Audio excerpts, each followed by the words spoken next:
harming him, he loved them still. He had love for all humanity and all living things.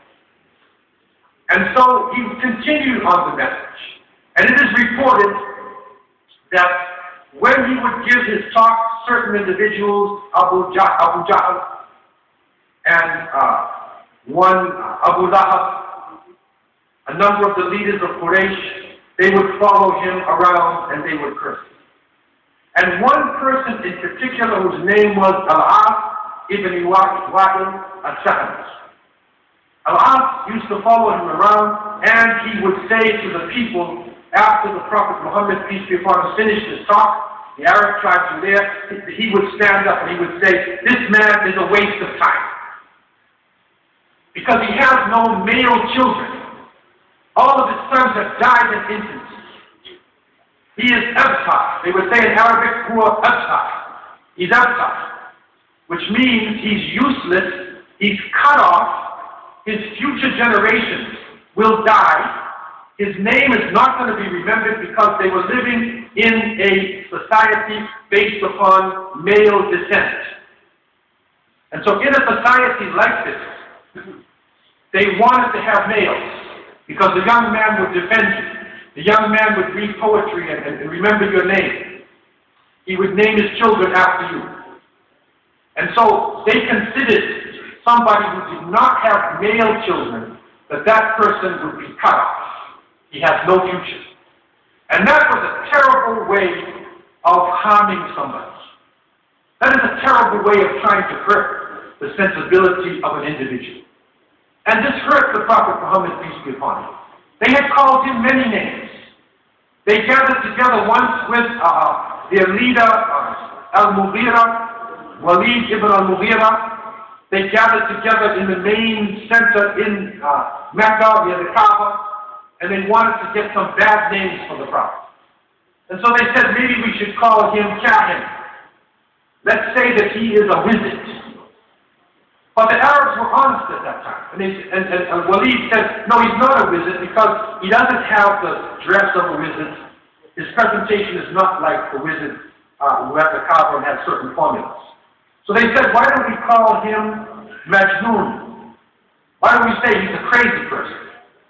But Walid said, no, he's not crazy because he doesn't have the gurgling and babbling of a person who is Majnun.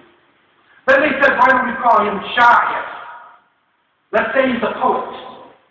And Walid said, no, he's not a poet because he's not reading poetry. This book that he's reading, it is sweet, but it is not poetry. We know our poetry.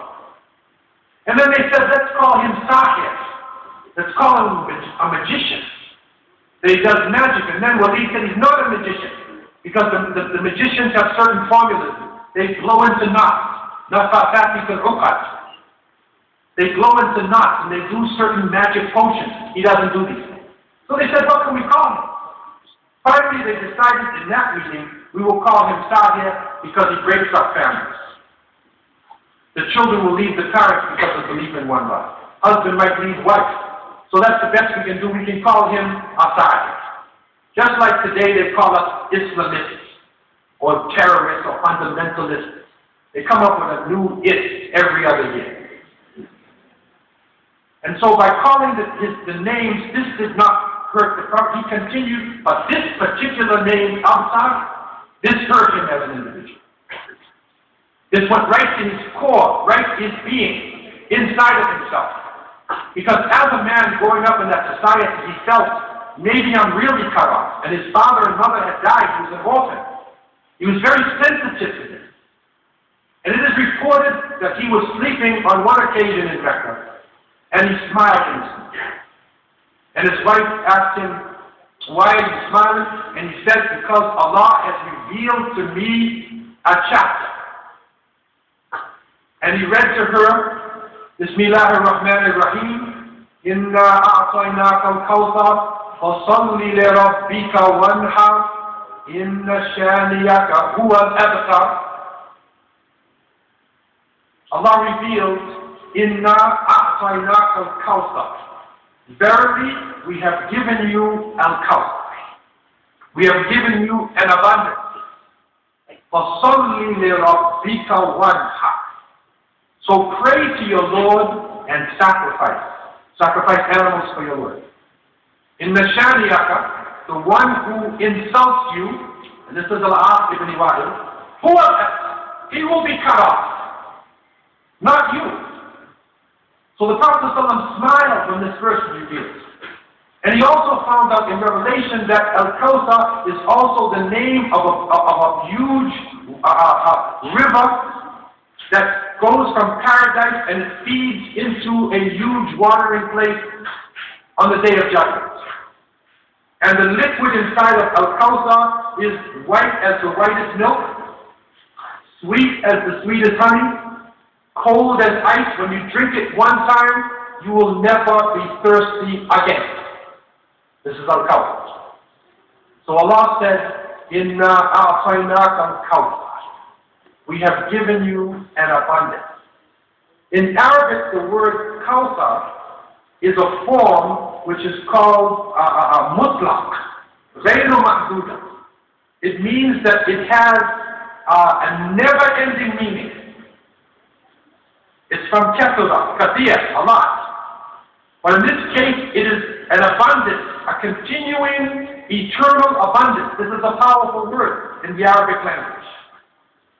And so in this chapter, the 108th chapter of the Quran, it is only 10 words. And I can believe that most of you, the Muslims who are here today, you probably memorized Surah Al-Kawthar. How many people remember Surah Al-Kawthar? Raise your hand. Because that's the shortest chapter in the Quran.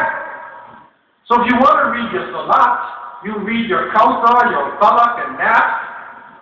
That's the first one that a person will learn. Think about it. 10 words. It's the shortest chapter in the book of Allah, 114 chapters. But even though it is short in meaning, it is expanding and expanding and expanding and expanding. How is this?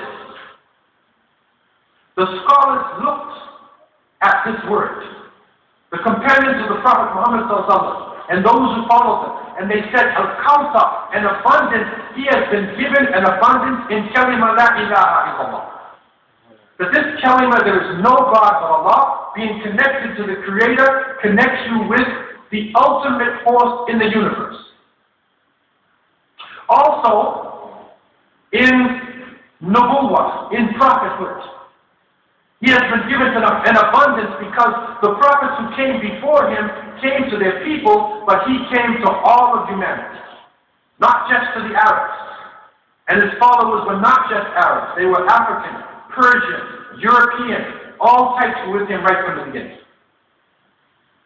And so his followers began to spread, his religion began to spread without conquering armies. Within 100 years, the word of Islam reached all the way deep into China. On the other side, it reached all the way to the Atlantic Ocean. And one of the companions, Uqbah ibn Nafi', one of the Tabi'in, Rahimahullah, he rode his horse into the Atlantic and looked across and said, if I knew there was land across you, I would take this word over there.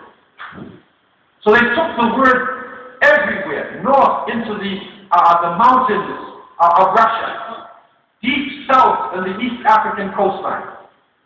The word began to spread. There is no religion. There is no conqueror. And you can think of Alexander the Great or Julius Caesar or Genghis Khan, whoever you want. There is no conqueror, no religion that ever spread this distance, this fast within a period of time like this.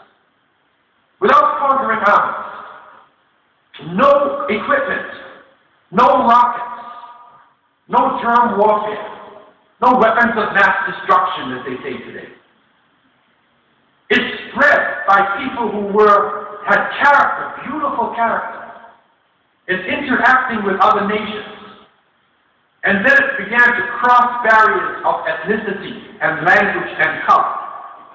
And so it spread throughout the planet. Inna a'tainaka al-Kawthar.